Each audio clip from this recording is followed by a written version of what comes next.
Hello everyone, Chroma here. Today we're going to be doing another video game creepypasta. This might actually become a new series of content that I'm going to be doing. And I am currently on a hunt for a new video editing software because I'm tired of using Windows Movie Maker.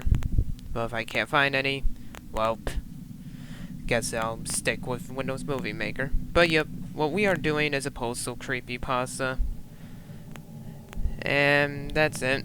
Just a postal creepypasta that's kind of interesting actually, and I hope you enjoy. Anyways, let's get on to creepypasta.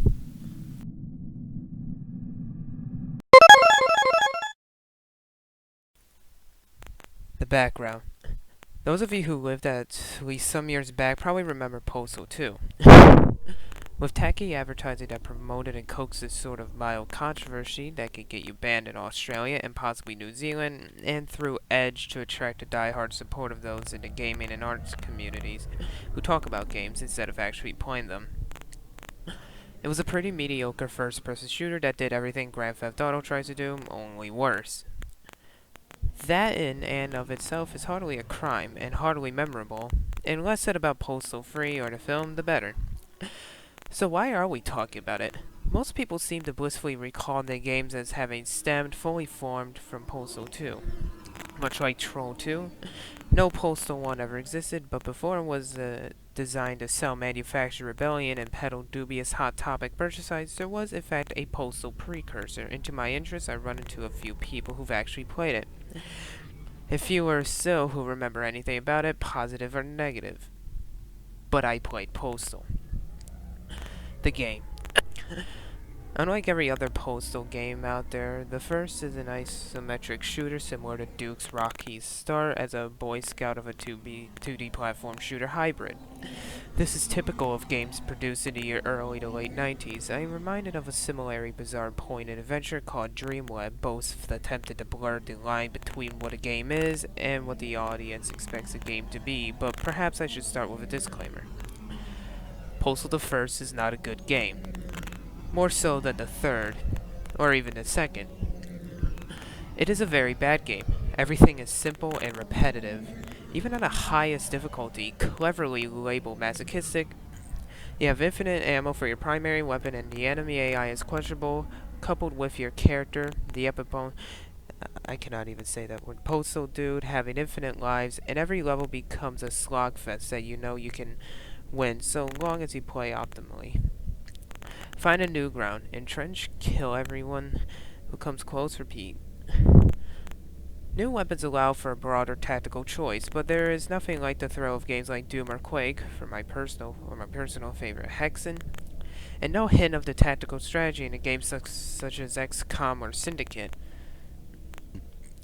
The closest analogy I can think of, it's clear that the developer, running with Scissor, wasn't sure what genre to aim for and incorporated all the cool stuff from each one they liked in the hope it would sell.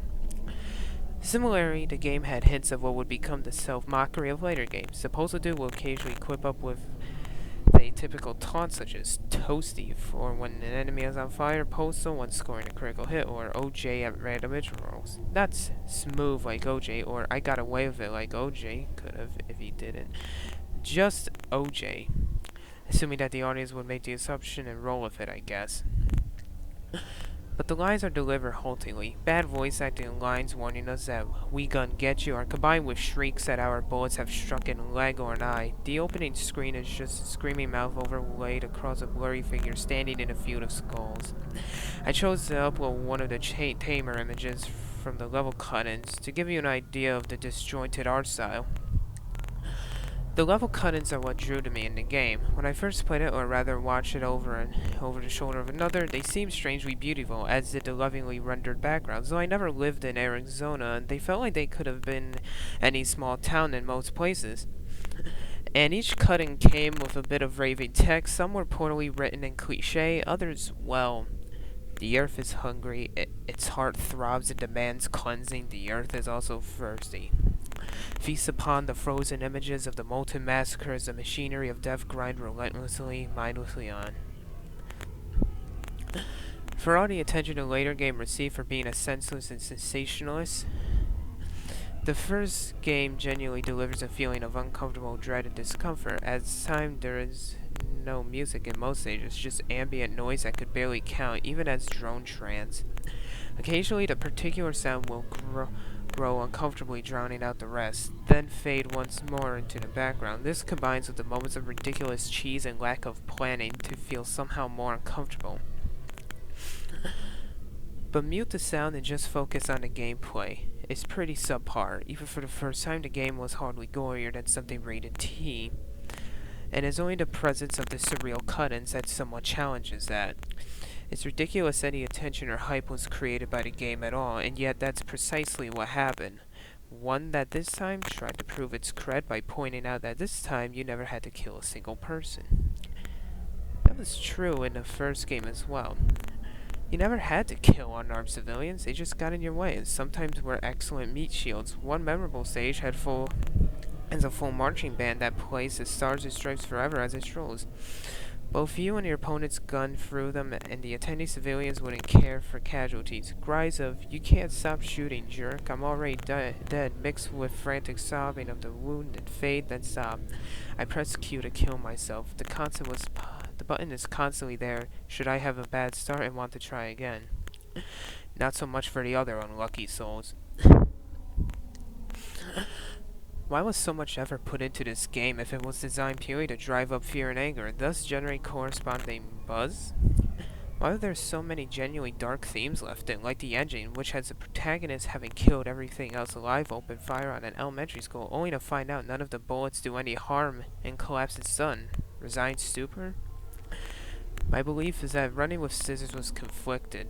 They wanted to genuinely discuss the dehumanization and ritualization of violence in our culture, our authority, and every aspect of our lives. They also wanted a quick buck and knew what sort of interesting fear they could create with a game like this. The latter turned out to be profitable, so any claim that advocates of the series has been somewhat hypocritical. The games surely do profit off of violence, mob mentality, and fear, even as they poke fun at those who wring their arms and flail at the mere mention of such things. But more than anything else, Postal was a product of the time. Fears about the future, about job security, and the increasing inability to rely on education or status to help your family, or even just to survive were everywhere. The narrative of the game laid forth stage cut-ins as journal entries, dates of times, or massacres, though they served as a retrospective for Postal Dude's rampage. I feel they serve better to mark the sign of a game's age. While Postal was a product of the then unknown and untested studio, however, we are now fed stories of such massacres daily by the same outlets that decry them. And those same outlets profits quite nicely from scaremongering the latest mass-produced killfest. Postal was never about decrying or promoting violence, making a point, or even a game, but in some way it foresaw or perhaps even shaped the future. One where creative sterility overcomes innovation, and where the sources that tell us most often to be cool and rebel are designed, tested, and marketed to us by the very same organizations we are told to rebel against. Any deeper look at what exactly disturbs us is replaced by the talking testicles and firing guns through cats.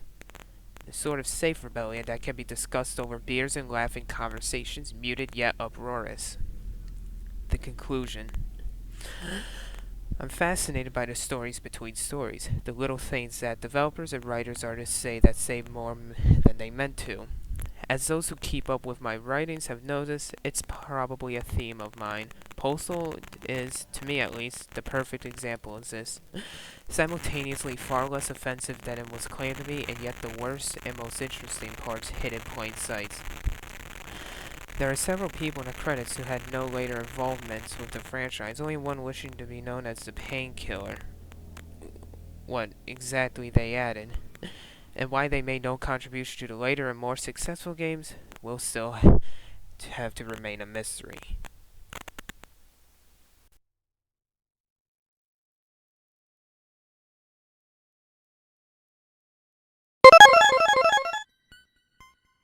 Well, that was an interesting creepypasta.